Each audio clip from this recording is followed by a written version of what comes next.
আসলে কঠিন মুহূর্তের মুখোমুখি শ্রাবন্তী, স্বস্তিকা ও সুহিনীরা। 44তম নর্থ আমেরিকা বেঙ্গলি কনফারেন্সে যোগ দিতে গিয়ে অল্পের জন্য রক্ষা পেয়েছেন টলিউডের রথী মহারথীরা।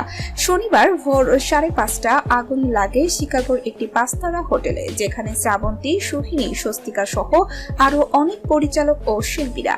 আচমকাই হোটেলে ফায়ার অ্যালার্মের শব্দে ছোটাছুটি করতে থাকেন তারা, যেখানে বাংলাদেশের তারকারাও ছিলেন। রাতের পোশাকেই হোটেল রুম থেকে বেরিয়ে প্রাণ ভয়ে দৌড়াদৌড়ি শুরু করেন শিল্পীরা। লিফট ব্যবহার করতে না পারায় নিয়ম মেনে সিঁড়ি বেয়ে বের হন সবাই। কয়েক মিনিটের মধ্যেই হাজির হন ফায়ার সার্ভিসের সদস্যরা।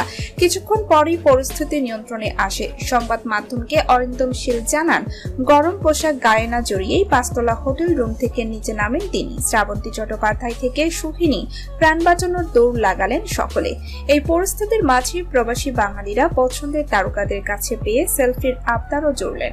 ষোড়শিনী মৈত্র, অম্বরীশ ভট্টাচার্য, অর্জুন চক্রবর্তী, অনির্বাণ ভট্টাচার্য, তনুশ্রী চক্রবর্তী, সোহিনী সরকার, শ্রাবন্তী চট্টোপাধ্যায়, কৌশিক গঙ্গোপাধ্যায়, উজান গঙ্গোপাধ্যায়, সুদেষ্ণা রায়, অরিন্দম শীলে ও বাংলাদেশের চঞ্চল চৌধুরী এই মুহূর্তে রয়েছেন শিকাগোয়।